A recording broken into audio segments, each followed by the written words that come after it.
Good evening.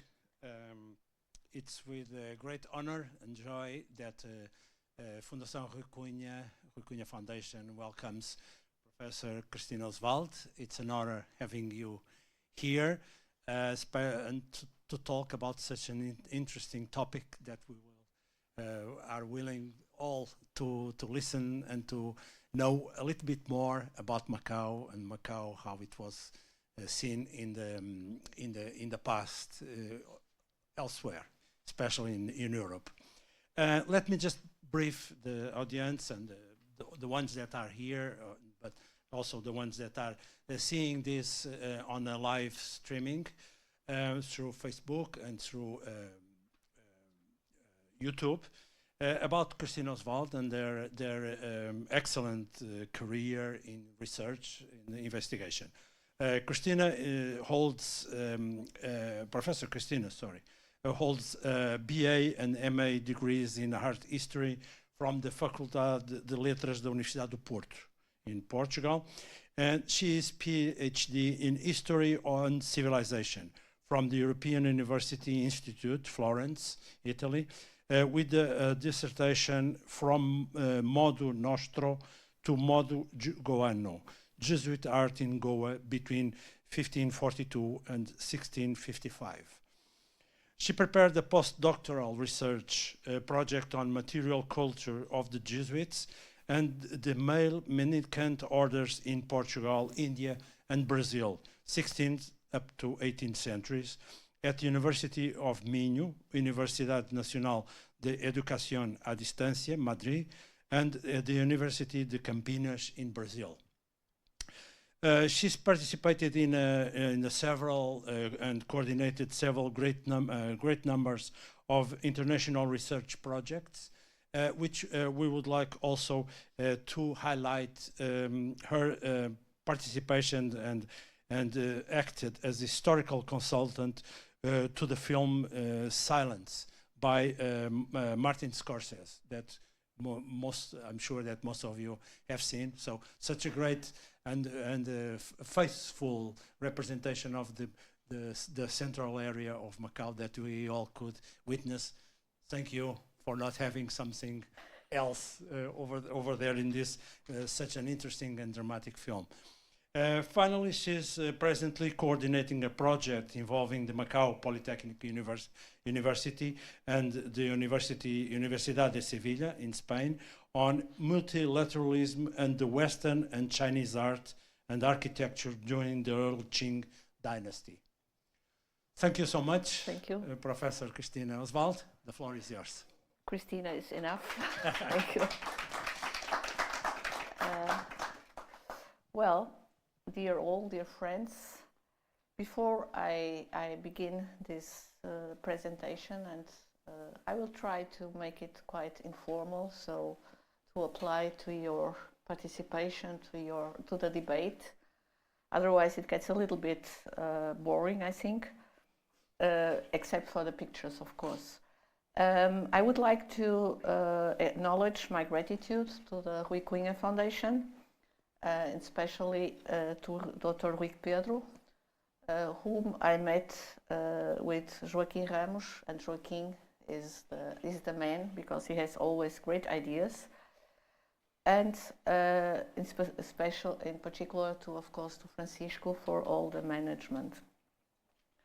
Special word goes to my former colleague at NPU, Xiu-Fai Wong, who I just mentioned you, Dr. Rui Pedro, thanking for this great opportunity.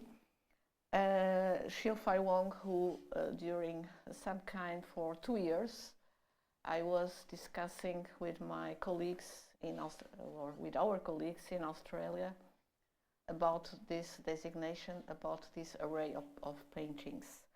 And with the group, he organized my colleague at UM, Bo Wang, and 2 young but extremely promising PhD candidates, Xia Kui Liu and Nancy Peng. We were able to convince them that this is something that deserves its own story, its own category in art history. So everything, yeah.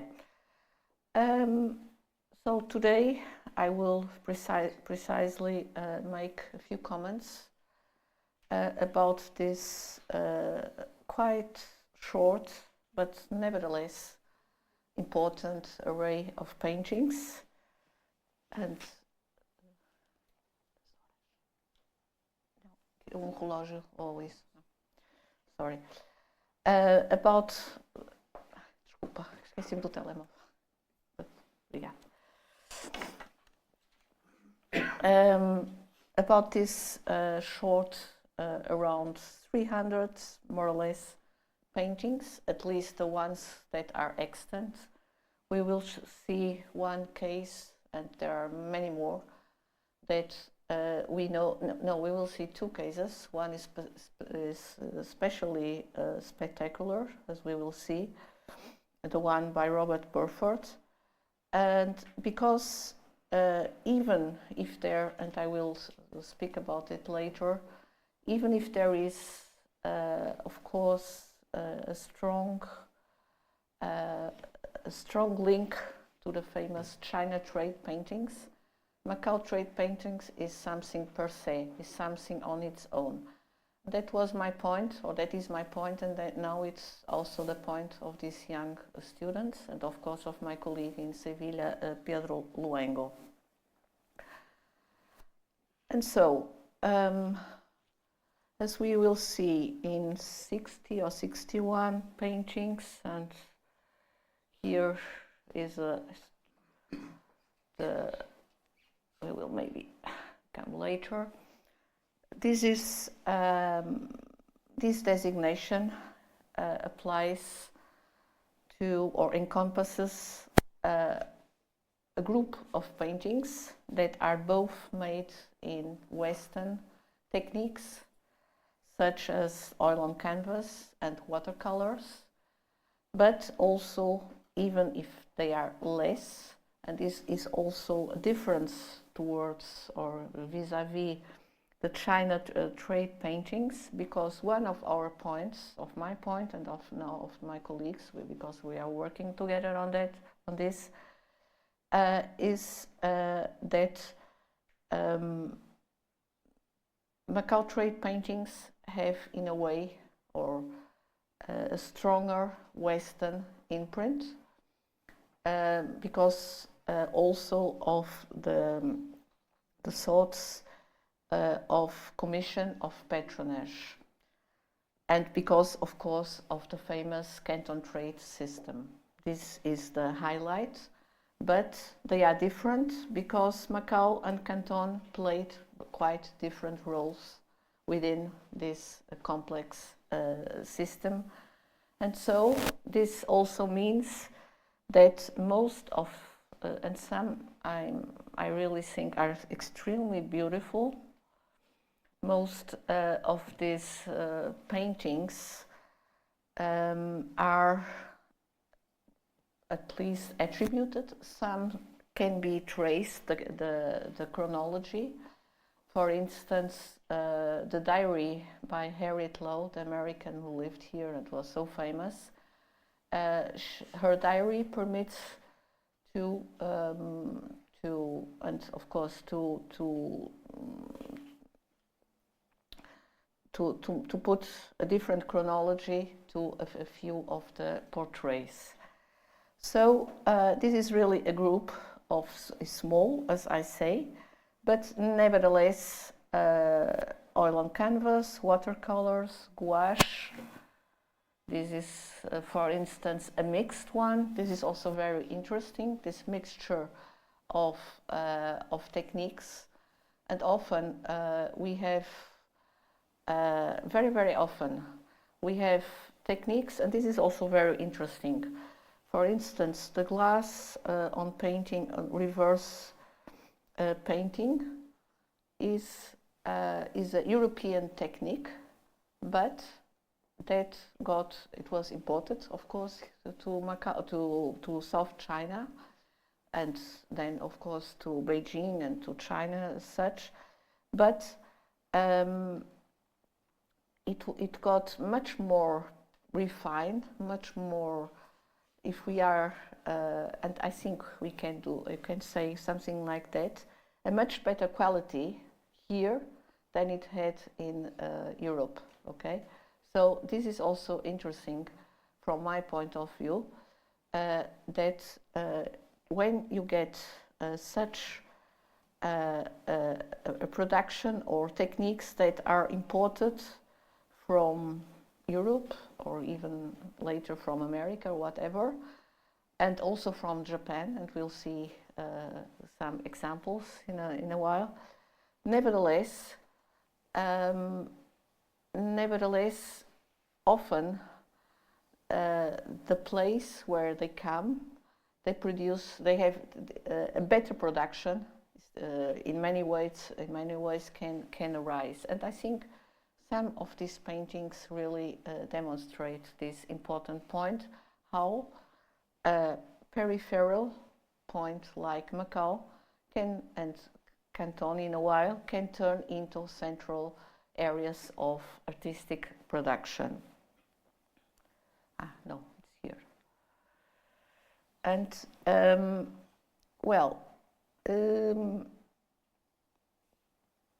this is also a very famous one, and of course the subjects, and this is also a quite distinguishing category in comparison to Guangzhou. We will see later one example, and then José Carlos brought me here to rice on paper. And there is a curious discussion about rice on paper or beef paper. And because some Westerners writing and who went and visited the workshops, they said, this is not rice on paper, this is beef on paper. So we have to be, of course, this can be solved with science, with exams, right? Okay, and of course the subjects, and this is also from my point of view, and from our point of view, also the point is the subjects are, in a way, more diverse and therefore more interesting, because Macau was a more open city. Macau had foreigners coming from everywhere. Macau had families living in Macau, and Canton not, because women and could not enter into Canton during under the Canton trade system, and the traders, the merchants who were engaged in the Canton trade, they have to leave Canton during the off-season.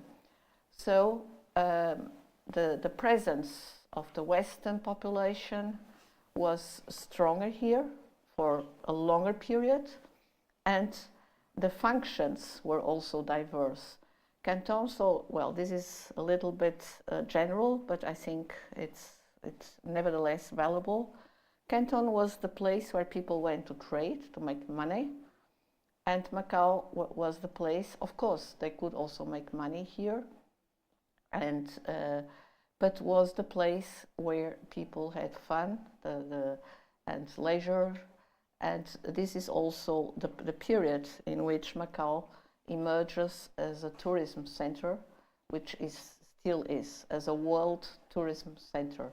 And this kind of diverse population, somehow beautiful landscapes, of course, because it was not like today, or it had much greener area, and this attracted people and of course artists like to paint nice places. And this is important, as this Western population was very often, they went away after several years, and so they took, of course, some of these paintings with them. But here, for instance, you see Catholic women or going to assist to the church. A picnic by Marciano Batista. Marciano Batista is by now quite famous. He was a Mackenzie from Portuguese family, and later he moved to Hong Kong, as many of them also Lam Qua, and he's so far the only Mackenzie who has somehow can be attributed and whose workshop was quite famous. He worked around chinery, of course, as many of or almost all of them who came to Macau. Of course, chinery was the genius. As a writer, I think it was Le Vaillet, if I'm not wrong. Anyway, one of these many travelers coming to Macau, he said there are two geniuses in connected to Macau. One is Camões, well, and the second one is chinery. But still he was a Mackenzie, and later he moved to Hong Kong with the foundation as Hong Kong, because of course artists move following the patrons. And another, this one by chinery. This is a scene of the ophthalmic hospital. This subject now of the ophthalmic, and there were two hospitals, one here by Dr. Parker, who was a missionary but who was a doctor. Many of these men, they were traders, they were missionaries, they had many jobs, and well, and so anyway, this is a good one, I think, and just to another representation of a scene, of everyday scene, so to say, right? Because there are not so many. Most paintings either they are views mainly from here, from the Praia Grande, and other parts of Macau, or they are portraits. And of course, then we have also scenes of the Chinese people, or the other one of ritual, but most of them are, this is by a Chinese painter, but most of the pictures, I mean, these are really the two important categories. Anyway, here is also a brilliant painting by a painter, by an artist called Prinsep, William Prinsep, a British one, and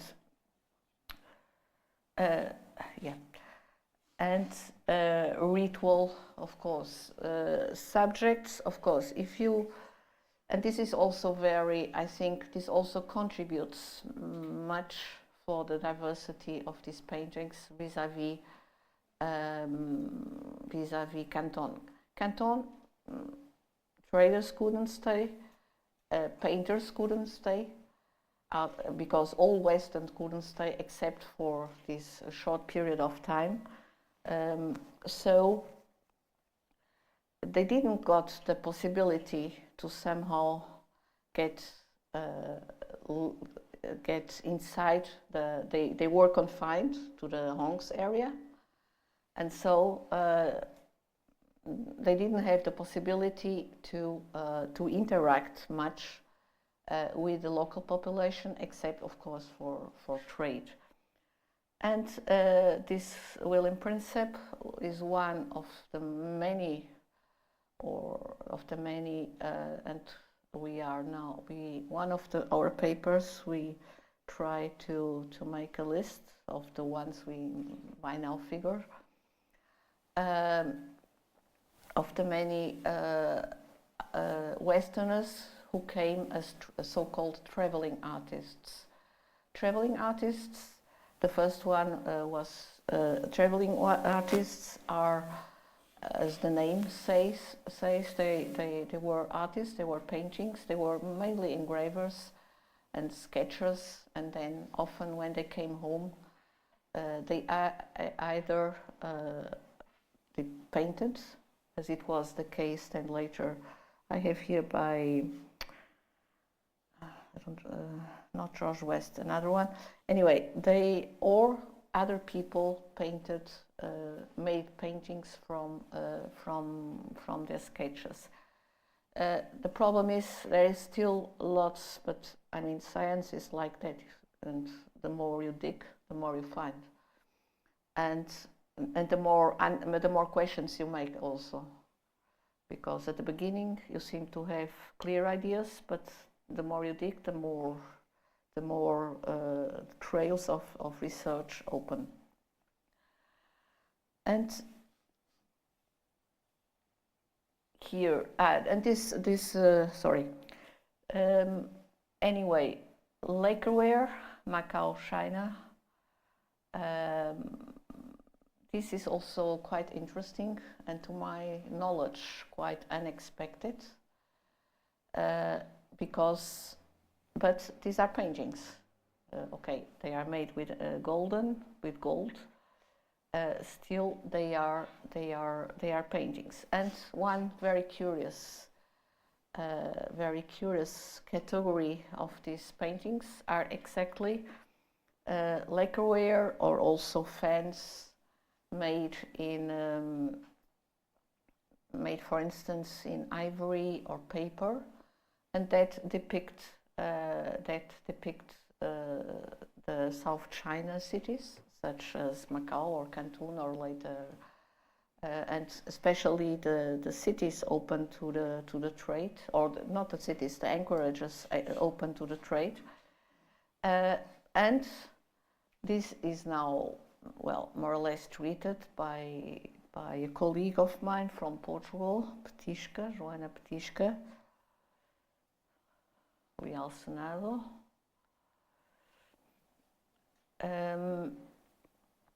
Okay, and so here is Maria João Petisca made this translation on a lacquer box, right? So, and this is from my point of view very unique, also very characteristic from this painting category, because you don't have so much examples of painting categories that can hold, in a way, so many different material supports, and considering that, and of course this relates to what? This relates this relates to the Japanese presence. And this you spoke about Scorsese, about this was a true, more or less, not quite, but inspired by really bloody times in the history of humankind and of Christianity especially. And the fact that the Japanese, there were the persecutions. Japanese Christians came here, and they of course developed their painting, and so even if the lacquer is a Chinese, the lacquerware painting is a Chinese art from the beginning, from the onset, but specifically this one, it has very much to do with the Japanese presence, and the same as you can see in São Paulo, also in the iconography. They really, and so it's also a very interesting example of this transculturality that informs all this art, from my point of view at least. And here you see a Chinese paper fan with views of Praia Grande in Macau, the Hongs in Hong Kong, and Victoria Harbour from the Kowloon. And so this is also very characteristic, because there were workshops in Canton, but also in Macau. that, of course, in Canton, Macau, we don't know much, or I don't know much still about them. But still, we know there were workshops that painted this kind of and produced this kind of works that represent the various ports open to the west. And here is the example I mentioned. One of them. This is original antique engraving after a painting by T. Elm. So if the painting is extant, and maybe if you notice, because I tried to put in most of the paintings, I tried to put the link to the source, to the internet source where I took the painting, right?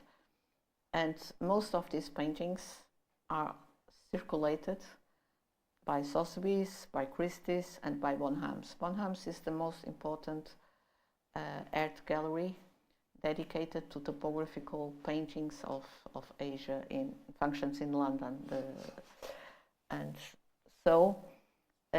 Anyway, but, and this is something that I want to do when or to try to follow this path, is to make a closer relation with the prints and the engravings which are available.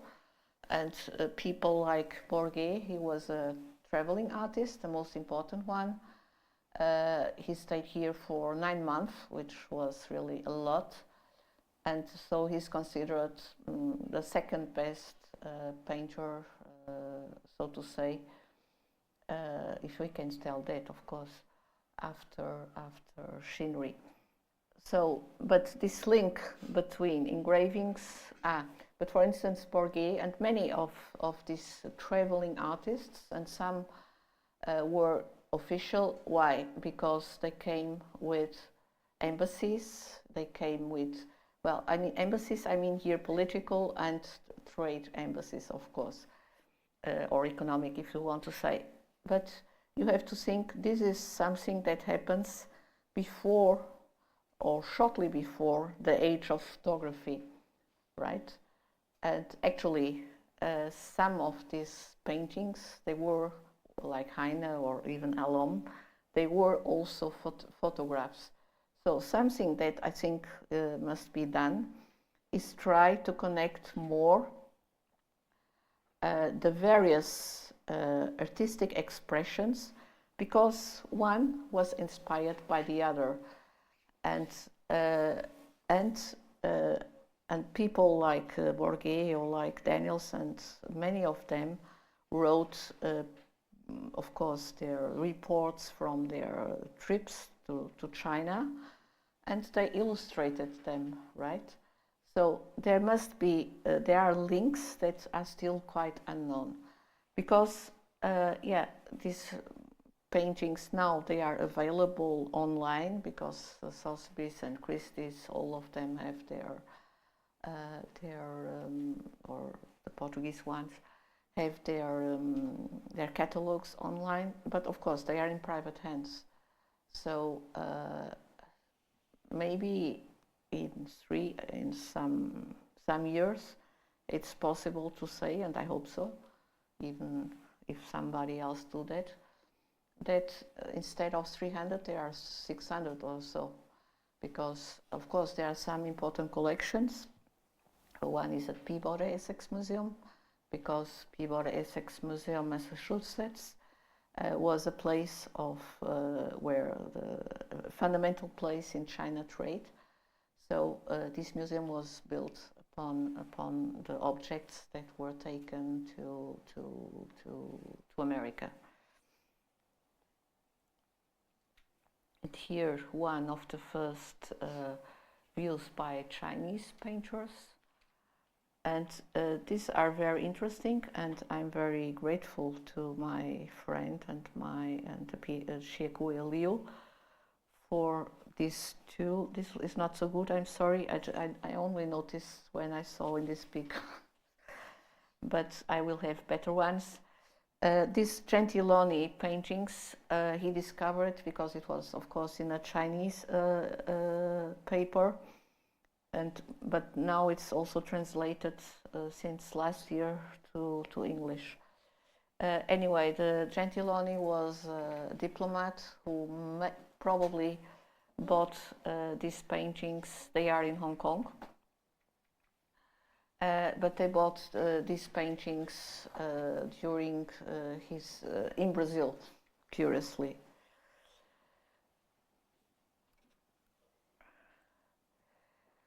And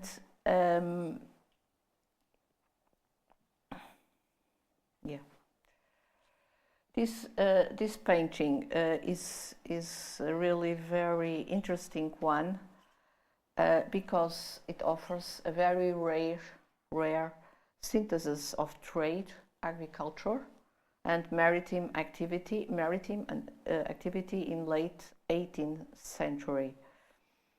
It has it has a total of 200 people depicted, 67 Chinese-style characters, farmers, traders, officials and soldiers, 2 monks, of course, Jesuits.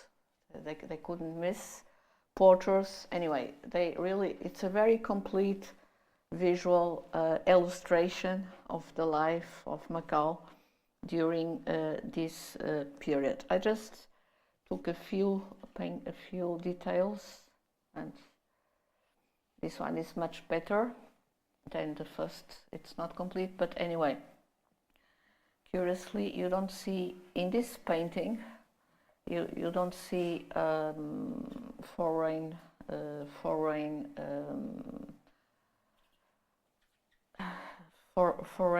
vessels or foreign boats, ships, which can mean, and I can agree on that, that this painting may have been a commission by some Portuguese. There are really not so many commissions, at least as far as we know. But the point that you don't see, as in most of them, when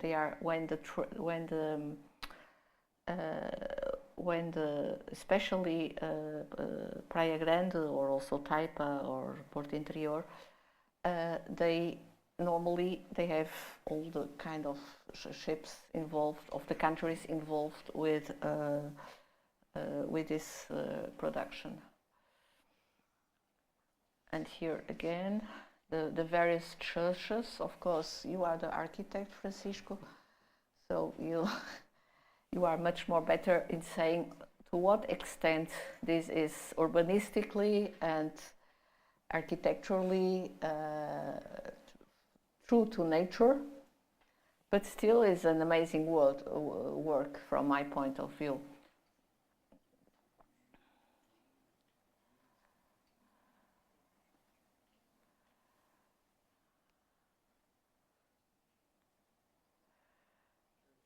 Okay, so here is the famous Harriet Lowe, whom I mentioned, and this goes to really one very important category of Macau trade paintings, but also of China trade paintings as a whole.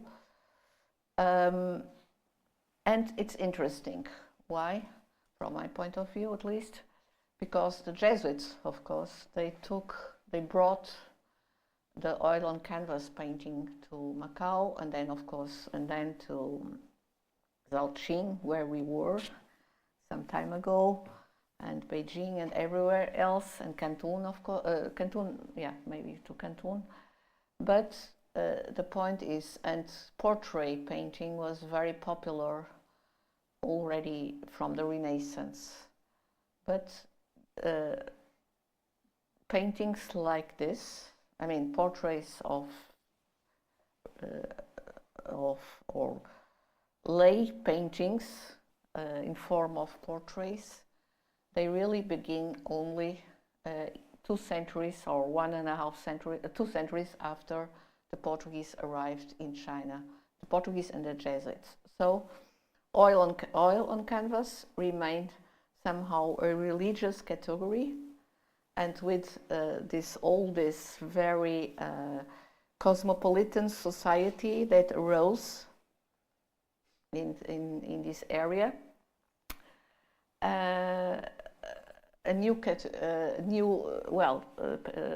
these kind of portraits began to being produced. Actually, this is also very curious.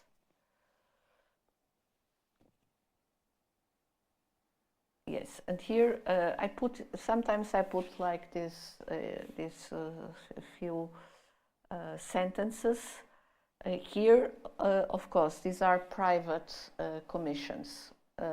So far, to our knowledge, most of these paintings were private commissions and were circulated within private circles. I found at the archive of museum a curious letter. These collections of traders that were American and English and Dutch traders involved here. The reference of an auction made of paintings made here. Unfortunately, there was not. It's only that what says, but anyway, they were of course circulated and then taken to abroad. Why? Because this kind of production, these are luxury products.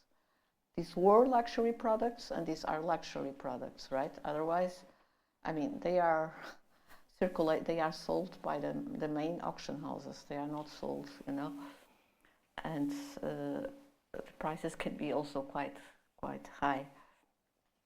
And this is, so far, to my knowledge, the first commission made in Macau. Curiously, not of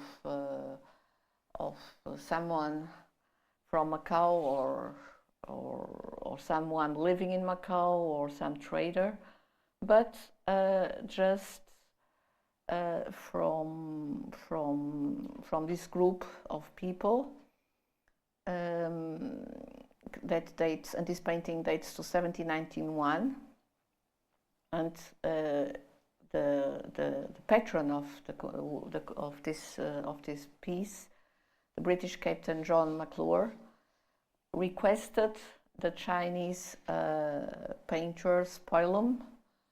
Spoilum is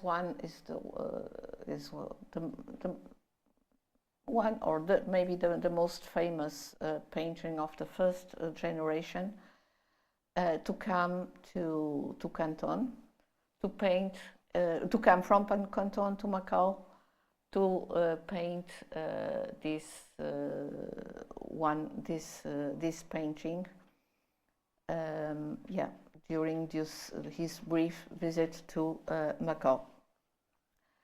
Well.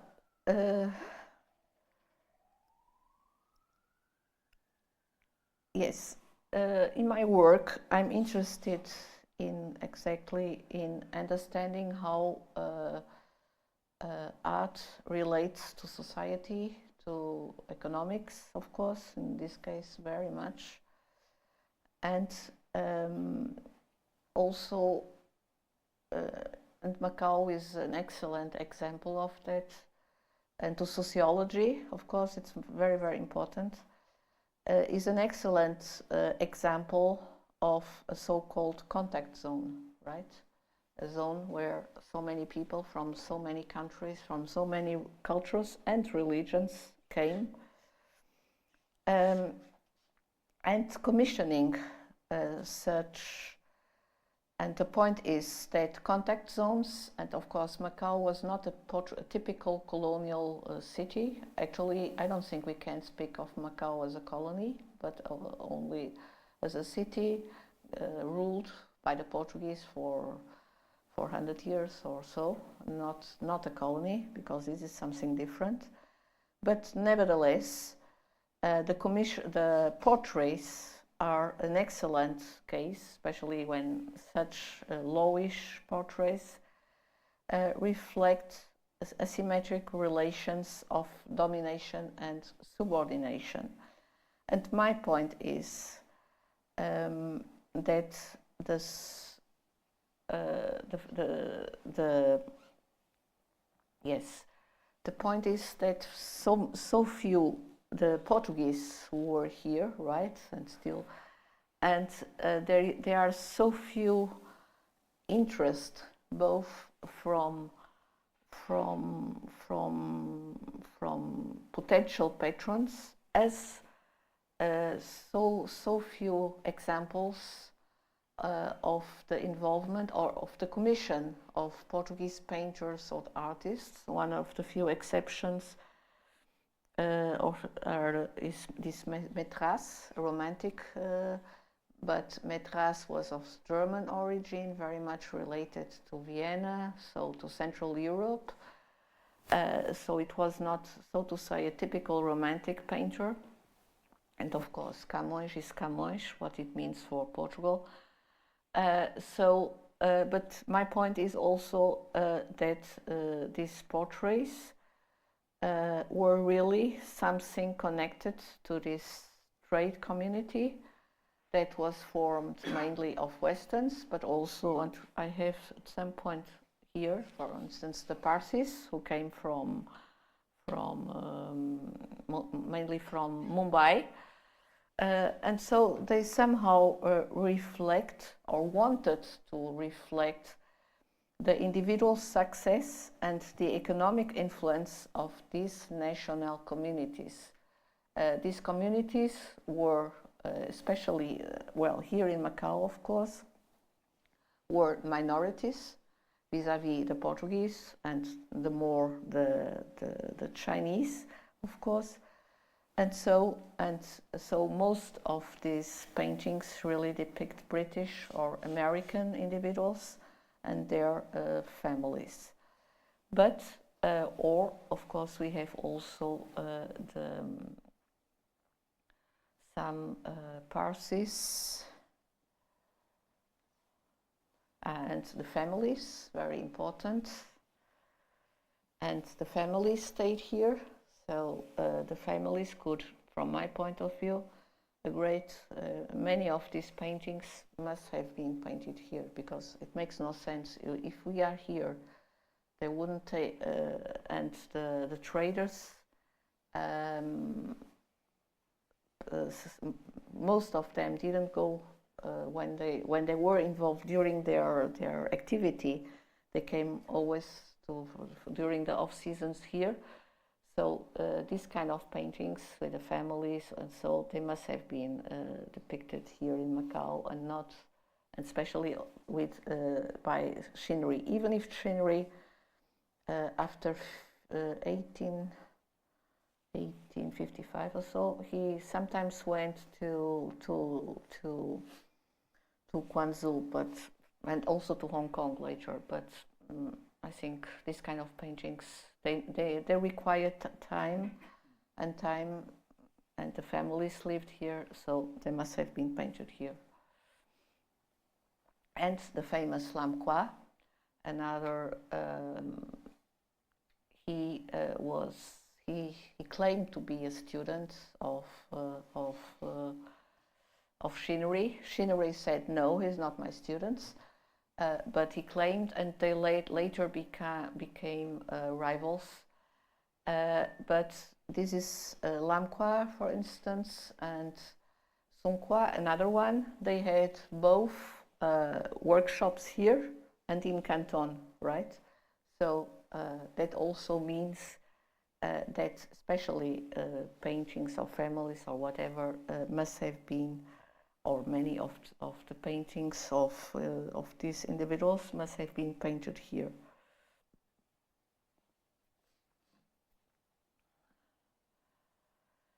Yes, and this is very interesting from my point of view, because we speak only of Canton producing paintings illustrating Macau. But here is Lavolée came here in 1849. So this is exactly the other way around, right? Is Macau producing paintings of Canton. So there was really a strong relationship between these two areas, and but I think this is especially, of course, Canton had it's much bigger, of course. It had a very organized artistic panorama in the China Street, and Macau much smaller, and so I would say that of course Macau, Canton produced in quantity much more than Macau, but still we have to make this don't to forget this. This is again Sun Qua, active 1830, 1870, and with two of the base, Grande and the small harbor, and of course the green island over there.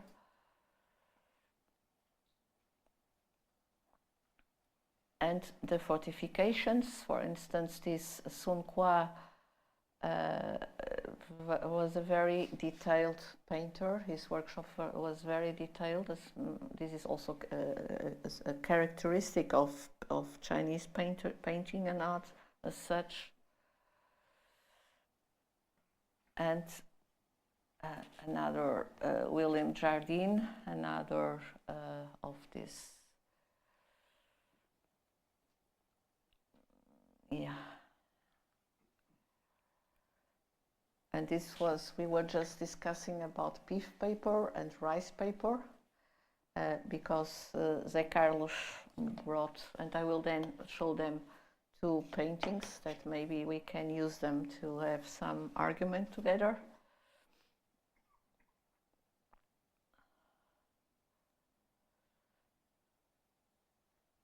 Yes, and this is Rondeau Natalis is a very interesting figure. He was a French attaché, a French diplomat, and he wrote a lot about China. He was very interested in the China arts. He's still not very famous, not very known in the art history, his work, but I trace like 5 or 6 books, something like that, so far. This is about commerce, but about silk, about lacquerware. So he was really very keen on art, and even in that kind of documents, which are of course mainly mainly sought for trade, for economic reasons. He sometimes gives like descriptions. I remember descriptions with some detail of the technical aspects of the Canton workshops, which is of course what I'm searching for. Yes, and here you see a number of subjects copied from European engravings. Yes, this is also a point, because chinery arrived here only, is so to say, from the second generation, right? The first generation, the one by Spoilum, they created so in the 30s, so to say, or even less, or the 20s, they created this kind of paintings. And of course, how can they create it? Of course, with engravings, with prints mainly. And here, yes, this is one of the many examples of a set of paintings that illustrate the seaports open to Western trade before the first Opium War, when then China had, because they had to open the trade or open the country to the Western as such, and Hong Kong was founded. And so there are quite several of them. Here, Macau, the Boca Tigris, that's Whampoa. And here it's illustrated the way the boats coming from overseas, from abroad, arrived in Canton at the Canton trade, at the Canton Fair. And finally, the final destination for Western merchants. Yeah. So it illustrates, and this is also interesting, and this is also one important point. These paintings, both Macau trade paintings and China trade paintings, they have a historical view, or they have a historical importance. Of course, we have to be careful to say that they were very, probably not, but anyway, they give you quite a broad and still quite detailed image of what Canton or Macau would have been. Canton had a tremendous fire, and most or many of the honks disappeared, and the British and the American embassy, and so they have certainly also an historical value. One aspect is this. Another one is the people who commission this kind of paintings of views. They commission it as a souvenirs. They wanted to take them abroad, right? Or have them at their homes. So they can, from my point of view, they are quite accurate, because people, they are like photographies of the time, if I may say that. Yes. And here is a very important document, visual document, and in a short I will finish, otherwise we won't give much time for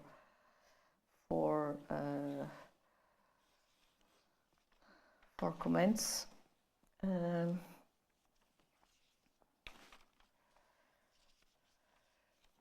Here, this George West was an official artist inside the Cushing embassy to Macau, and so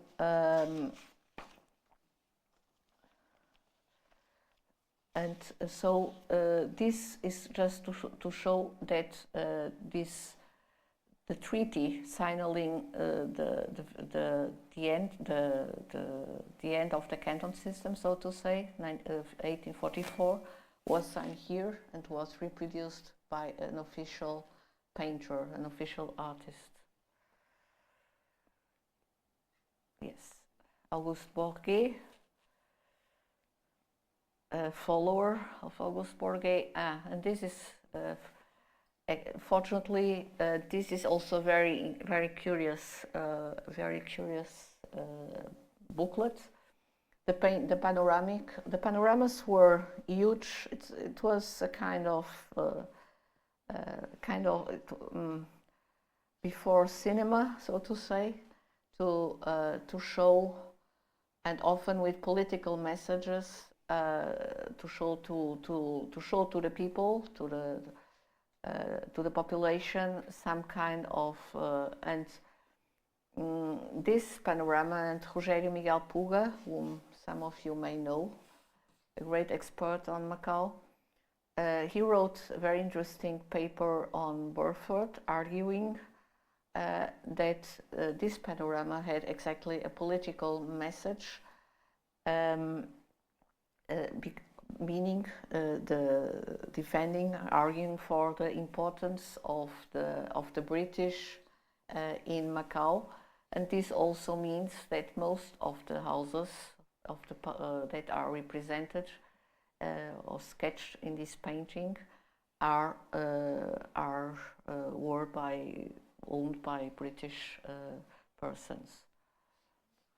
And another aspect that I would, this is a little bit maybe,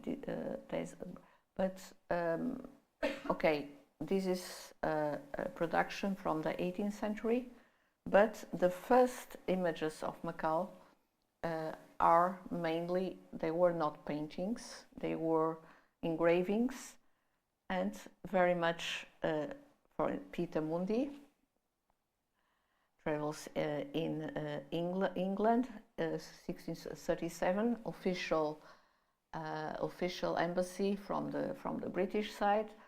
So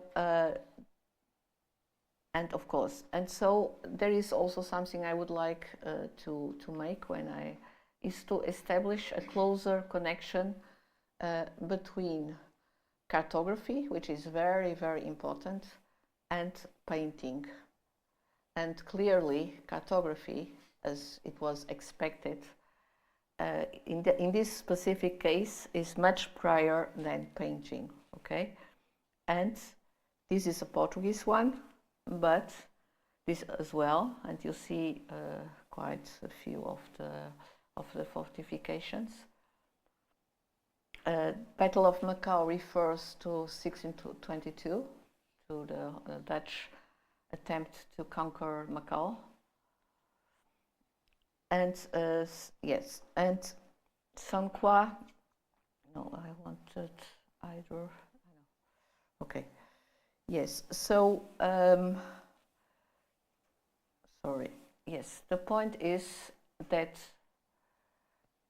this kind of many of the first representations, I think I forgot the other one I wanted to take, but this is the bride, this is Dutch, right? So cartography, visual evidence by the enemies of Portugal, we can say it like that at that time, who were interested, as everyone knows, in the Portuguese empire, so to say. And they depicted as they rank among the first visual, or they produced the first, or among the first visual evidence of Macau and their population, so to say.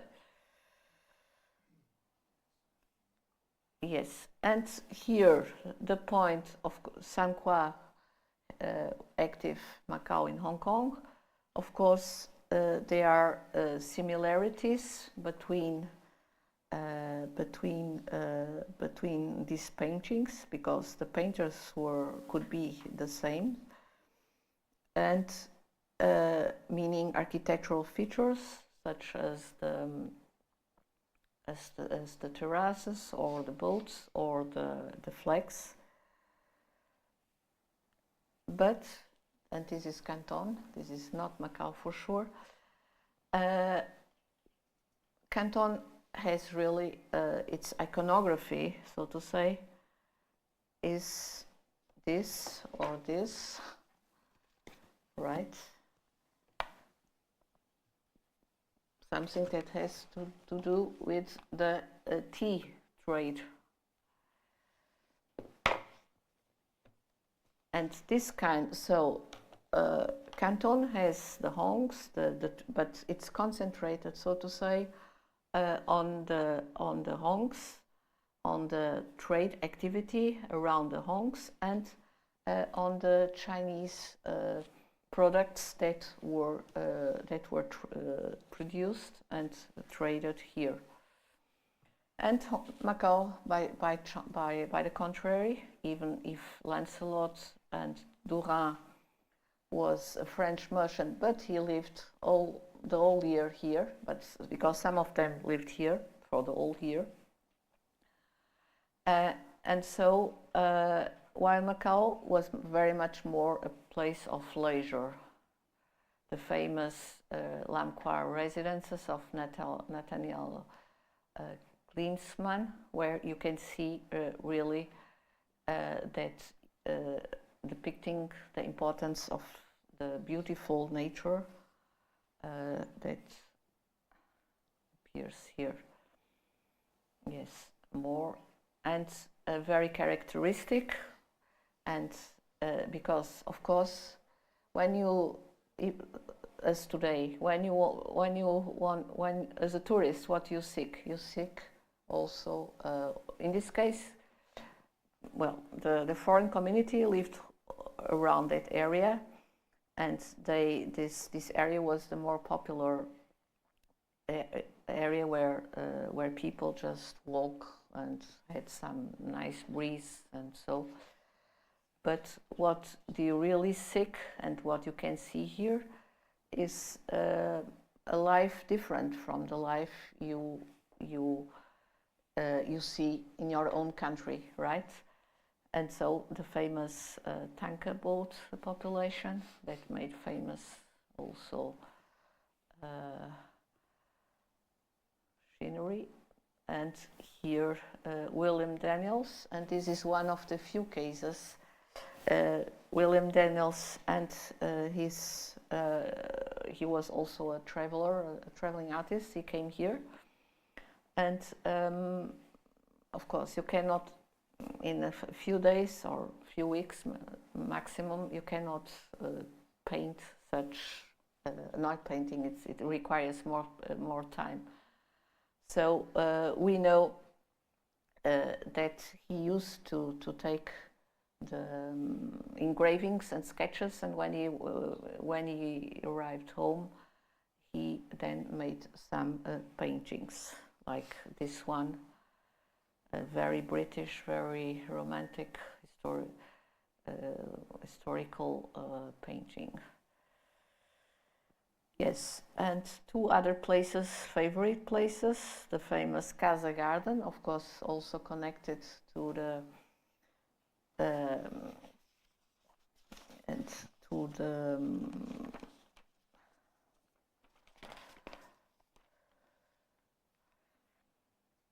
the British, to the East India Company, and of course I couldn't end without homage to our most important and most distinguishing poet, Camões. And the Grotto of Camões, as today, was really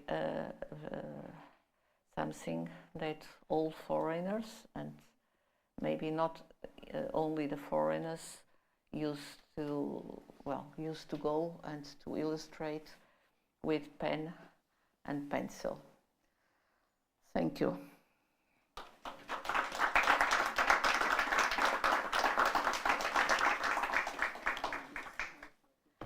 I'm sorry I spoke too long.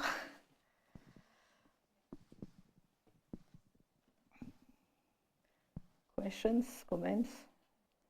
Destroy my argument? We have seen a lot of non-Portuguese people in the paintings. Yes. What happened to the rich families living here? They didn't commission No. any No. works of art, only French, British, German. German, and yeah. I saw only one Portuguese, the Yes. opium dealer. They are like, I know about 4 paintings. One, Ricardina Cortella, and but curiously they didn't seem very interested. No. Either they didn't have them. Well, I don't know why, but clearly this is a production very concentrated, and some kind of monopoly of these non-Portuguese Western communities and travelers who came around. Either the painters and the painted. The painters, the artists, and the painter, and the patrons, yeah, both. This Metras is to my knowledge, so far, the only exception, and yeah, because Marciano, you cannot count him as he's a Macauense with a, so no. This is also interesting because it's really, but when you read for instance, the diary of Harriet Lowe, and well, she speaks always of these meetings of people in the afternoons or in the evening, and so apparently there were not many Portuguese around. So I get the impression that the two communities circulated quite separately, because paintings, and art in general, I mean the prints or so, they don't have much of the Portuguese. No, the Portuguese presence is the iconography, of course, the churches, the fortifications. But not even Macanese families. Not even Macanese families. No. So far, no. So this is a This is rather a very it's a very restrict production, so to say. Yeah. And not even the officials, no, governors and people no, apparently not. linked to the administration. They came, but they didn't ask anyone to paint their portraits. No, apparently not. So at least so far they are not in the. And it was interesting to see also the perspectives, because there are Chinese the way they treat the perspective and the way the Western painters treated the perspective in the paintings. This is yes. This is interesting to see the differences. Yes, sure. Even if in some reports or some books or travel accounts or whatever, they mention that the Chinese learned, for instance, Lam Qua had already the very multi-perspective. They had learned very well the question of the multi-perspective from the Western. But of course, it's different, and of course, the Westerns. For instance, this Burford's. No, I think I made something. This Burford panorama. Maybe it was used. Maybe a plant of Macau by Sun Qua was used. So traders, and there is, for instance, a discussion about some portraits of Chinese. I didn't see, well, the time then ends to be short. Some of Chinese traders, the Hokwa, for instance, and a colleague at the Met attributes one of these portraits to a female painter of whom very few is known, Esther Spiegelman, an American, who, this is important, who used to work for some of these traders who came here. I think their fortunes, sometimes they lost their fortunes, as you know, but their fortunes were much bigger than the ones of the Portuguese, and that must be also a reason, I think. I don't know.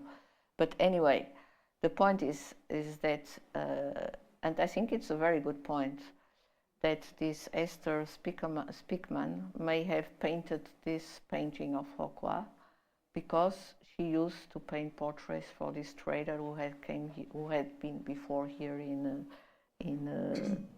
here in South China. What about sacred paintings? No, this because I think these are very ecumenical. Well, we have seen a Buddha inside the temple. Of course, they are many of them. Of course, they show you all the churches, right? Only the facades, not interiors. No, interior. There are some sketches, but they are no, because you know, English are often not Catholic. Most of them are not Catholic, right? Americans also not. Dutch not.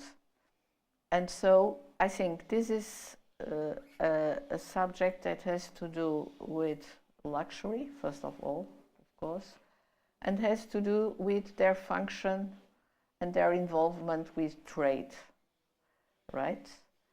And so religious, ecumenic, right? Last but not the least, these are pith papers, actually. No, those. Which one? No, those on the table Ah. are not rice paper, pith paper, and it's made from the medulla of a plant. Exactly. Whose Latin name I can't recall. And they were very common in the end of the 19th century exactly. as postcards. As postcards, they were sent by mail to friends and family. Yes. And it was very common to use them as postcards. Yeah, absolutely, yeah. Thank you. Thank you, Cristina. Thank you, Filomena, for coming after a long day. I'm surprised that the sea here is so beautiful. It's blue. Almost all the paintings have blue sea, lots of green. You know what happened to Macau? And my impression about why the Macanese don't have paintings, maybe as you said, the Americans, the British, whatever, they lost all their future. And most of these paintings are from museums, so they had to sell it. Maybe the Macanese still have their paintings in their homes. Maybe, yeah. So well, I don't think, because there have been lots of exhibitions around since, especially from the 90s. There have been many exhibitions of painting, of art of Macau. So normally things come up sooner or later, and I would say sooner, because in Macau everyone would know everyone. And by norm, people, the collectors, even if they don't want to say the name, but still they don't dislike showing their paintings, or at least collaborating with scholars. And very excellent scholars worked on and participated in this exhibition. So I don't think there maybe they are, but I don't think so, because I think it's rather a more and by the way, when Shinri, he escaped from debts, and when he passed away here, all his, or most of his works he held here, they were sold to pay the debts. So and this was Shinri, right?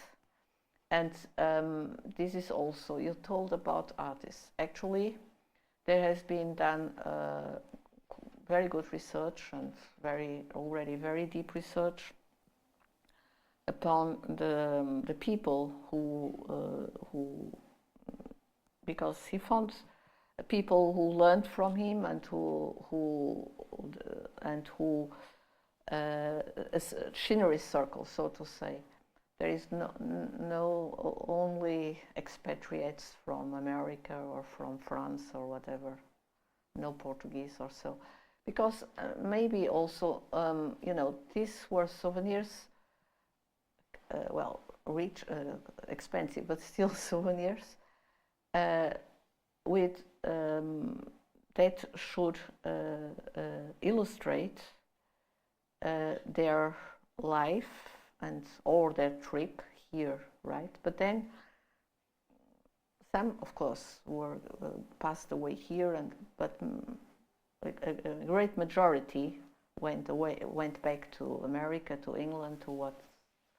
And so the Portuguese lived here all the time. So maybe they didn't feel the need, such a need to depict a Praia Grande or whatever, to have this painting, this commission made. What about Hong Kong? Did you find any similar artistic environment in Hong Kong is later. In Hong Kong? Yeah. Or it was substituted by photography, since Hong Kong came later as an autonomous territory? Yeah, no. Hong Kong came later, and there are maybe I didn't show, but there are some sets of include. Yes, I think I show one set including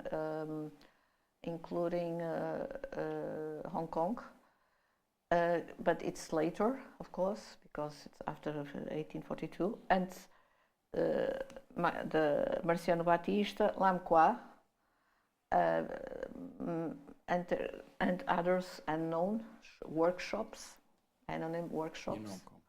They moved from Macau and from Canton to Hong Kong. Yeah, actually, Marciano was he and Eduardo knows that better than myself, I think.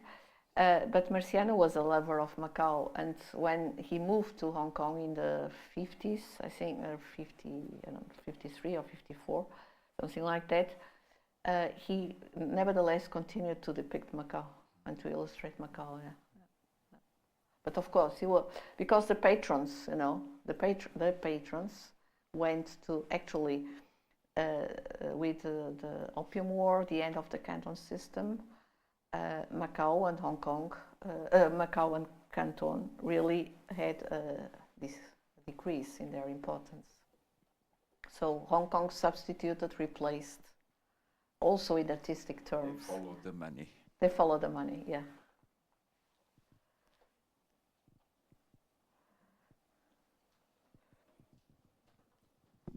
Hi, Christina. Thank you for your presentation. I would like to ask about the European population in Macau during the 17th, 18th century, which compared with the Chinese one was supposed to be fairly small. Very small. Yeah. But all the housing look like European style houses. So do you have any comments regarding the differences between the... Well, all the houses depicted in these paintings, because these were the area where the foreigners, where the Portuguese had their main governmental institutions, and where the English, the British lived, the Americans lived. Also, the American embassy was there for a while. But in a few, very few. I don't know if I have some here. In a very few paintings, you can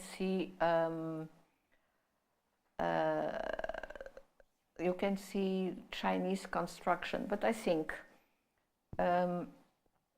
what you see, apart from the temples, of course, especially Aman for obvious reasons. They're supposed to be mostly in the inner harbor area, yeah? Yeah, in the harbor area, and this is also curious. In the 16th, 17th century, these first illustrations of Macau, they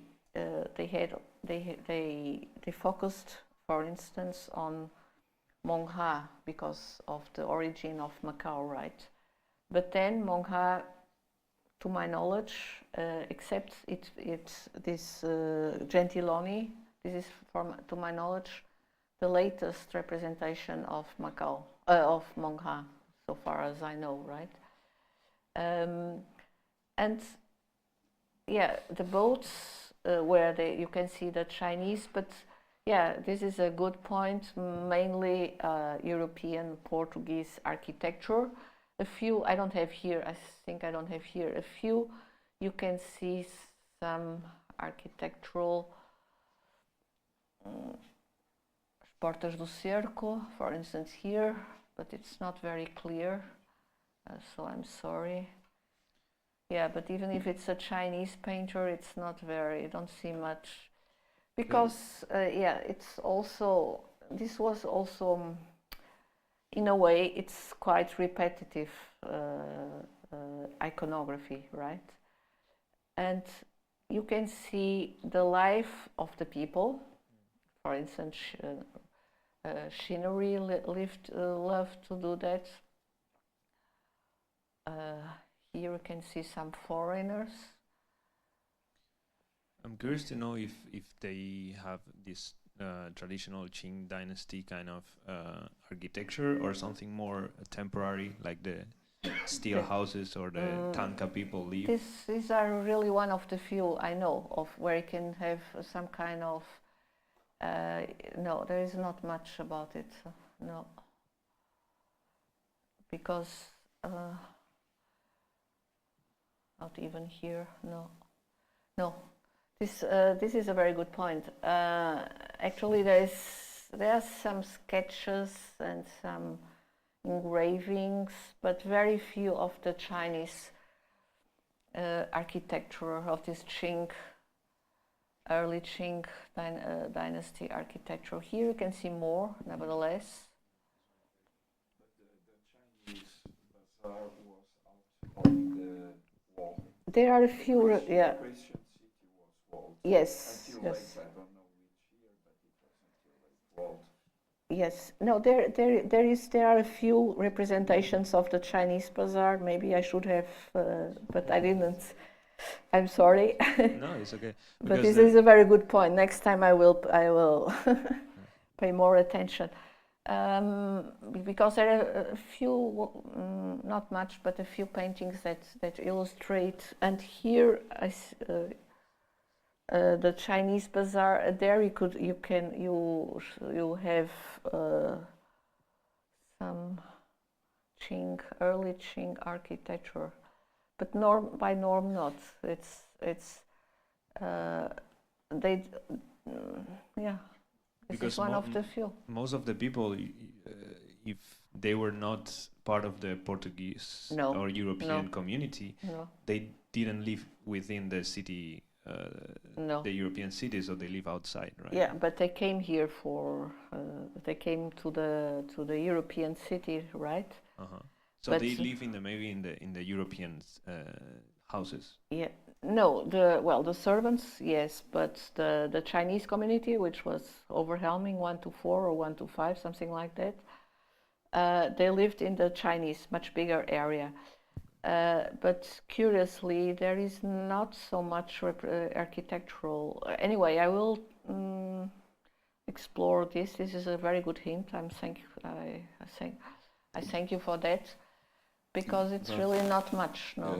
But even when it's depicted Canton, Yeah. Guangzhou, we can't see the Chinese neighborhoods. We only see The Hongs. the riverfront. Yeah, because this is the area they couldn't. They Where were trade- limited to where that. trade was done. Yeah, they couldn't even leave that area. So to the 13 factories. So that was the views they had of Canton. And if these paintings were, many of them were commissioned by traders who came here. So, and like Daniels, he stayed here only for a very short period of time, right? So some stayed here, and of course Chinnery was here very long, and he used to, but he didn't depict much Qing architecture. No. Chinnery has a couple of drawings depicting the Tanka people Yeah, in the of course. housing, and Yeah, of course. but from this European perspective point of view, I find very curious because Macau was one of the places where they could actually see how Yes, Chinese live. Yes. So it's curious how they didn't depict how they live, just mostly Yes. Europeans. Yes, this is something. But so far, and Crossman and for instance made this list of and some. Meanwhile, a few others can be added to that list of the group of artists. Because another point, many of Harriet Lowe, she was an amateur painter, right? And many of these painters, or artists who were around Chinnery, they were amateurs, and some lived here for a while. That's true, but still, this is very curious. There is not much about the urban and architectural Chinese city town. Thank you. Welcome. Not the architecture, but the everyday life This features. Yes. This is You there. have a lot of Yeah. interiors of Chinese homes, Yes. usually rich people, obviously, Yes. and jobs. There are, for instance, gamblers, of course, or the market. Yes, the life. The everyday life was the depicted, everyday life was depicted, but not interiors or but architecture. the architecture, and so that didn't seem to. Maybe it was too complex for them. I don't know. Which I can understand. Concerning the history and engravings of old China and Macau, I have sent you a data bank of travels in China, 4 volumes with 150 engravings of Alon. These books are available at Macau University Library for your consultation. Thank you.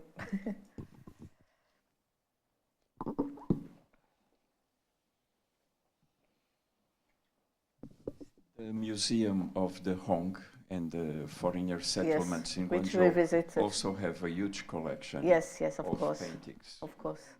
Anyone who visits Guangzhou can visit And the Hong museum. Kong, and Hong Kong. In Guangzhou, it deserves the visit. Absolutely, absolutely. Yeah. I'm curious regarding Igreja de São Paulo. Yeah. Because that's one of the things I pay special attention when I see these old engravings and paintings. And unfortunately, the church burned Yes. in 1836, 30 something. Yeah, 30 something. Yeah. And it was really a shame. Machinery was around and Yeah. didn't paint more of the church. I was wondering while you were doing the research work, you came by any other paintings, because no one really knows with precision how did the Church of São Paulo look like. Well, there are descriptions. Yes, there are descriptions. I know there are books that they even talk about the inside of the church, the gold and everything. Peter Mundi, for instance. But I would like to see, since there are so many, I believe, a lot of paintings that were brought back to Europe. Yeah, but at that point, Shinori, and this is, he sketched it before and after, so it's a good source for São Paulo. Mundi described it. It didn't include any engraving. I didn't find so far, but I will consult the. Because at that time the internal was no longer extant, but they are. We know quite well the inside from the descriptions from the Jesuit letters, the Cartas Anuas. But nonetheless, I cannot imagine how it looked like. Even after reading it, I read about the church. I would really love to make something using artificial intelligence to reproduce the church from outside. That would be great, yeah. And the inside. And I've looked into the churches São Paulo was based on. Yeah. Goa. Namely, the church in Italy, Gesù. This was a common pattern, yeah. And also Sé Nova in Coimbra. Yeah. Sé Nova is also filled with gold inside. Yeah. Because Sé Nova was the church of the. Based on my imagination. So I would really love to see something more precise about São Paulo, and I was eager to. Me too. Sorry, just to add something. Cultural Institute he organized some 1 or 2 years ago, and I think it's still there. I'm not sure. A kind of a virtual reality about the St. Paul's Church. I have the faintest idea if that is accurate or not. I But they at least they try to give us a glimpse of what I know. existed there. I know about the virtual reality, and my comment is that they were not very Accurate. They were not very professional in the investigation work, Okay. and there were even some complaints, Okay. which, but nevertheless, yeah, it was a try. Okay.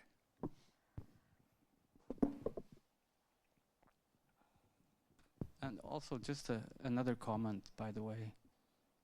Looking at the pictures, the blue and the green waters and all the trees and everything, it reminds of Dom José da Costa Nunes when he came to Macau in the early 90s.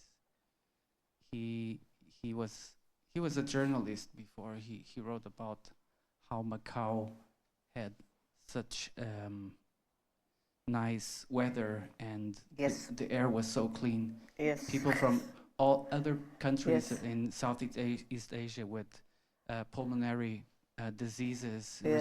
respiratory diseases would come to Macau To for Macau, healing. yeah, yeah. And now, and now we have all this pollution. Yeah. It's really shocking. Yeah, actually, the people compare the Praia Grande with the first impression that when they came by boat, of course, was blah, and was really immense admiration, and they compare it to Levaillet, compare it to Venice and the gondolas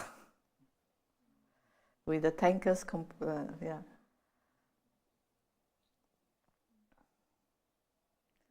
Yeah, it was a very. This is why this was area, and I think the English and the French mainly were very famous for this villagiatura trend, and this is the time, right? And so Macau was perfect. And maybe one of the reasons why the Portuguese didn't have so many paintings and engravings, I'm just thinking out loud. The 19th century was a period where the teachers, the Jesuits, were being expelled from Macau, and the early 1818.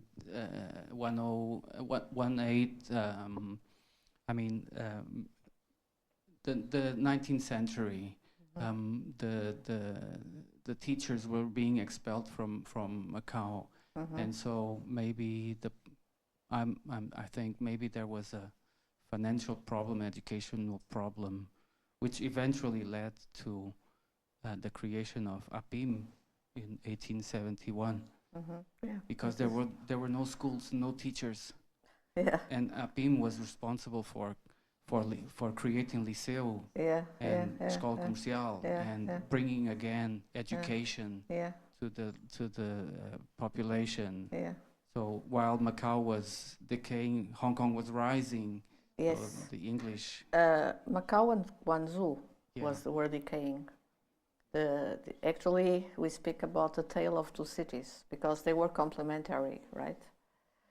And when Guangzhou was expanding under the Canton trade system, Macau was also flourishing. And Guangzhou came down with the founding of Hong Kong, and Macau went also down. And this is, of course, also in artistic terms. There are, yeah.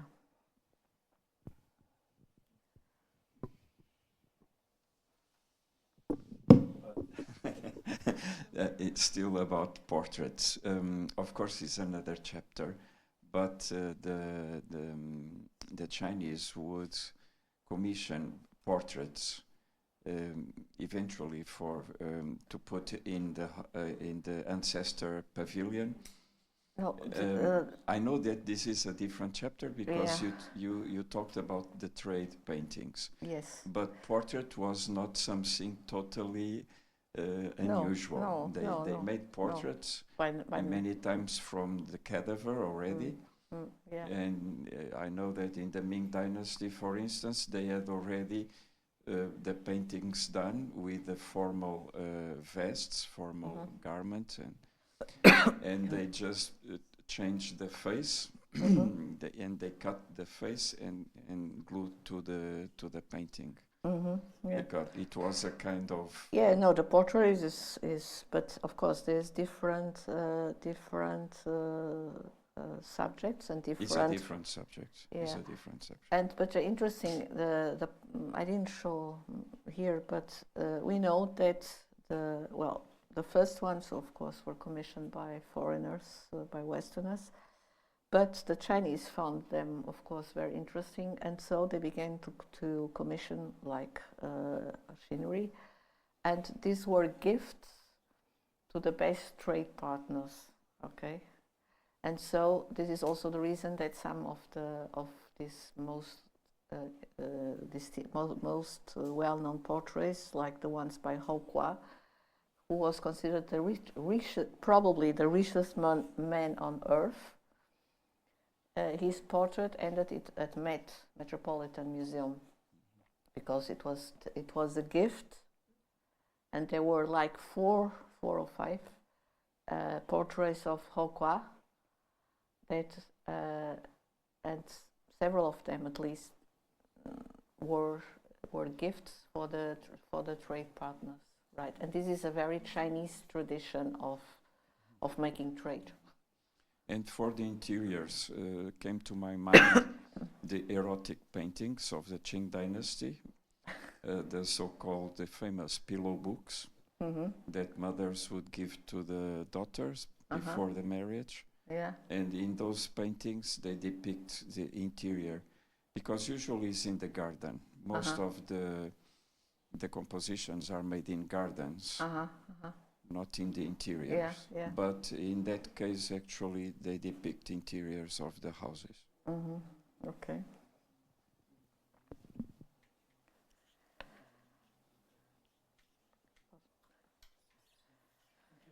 Okay, thank you.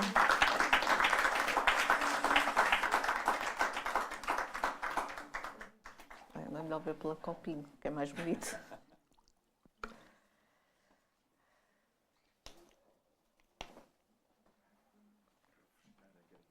É.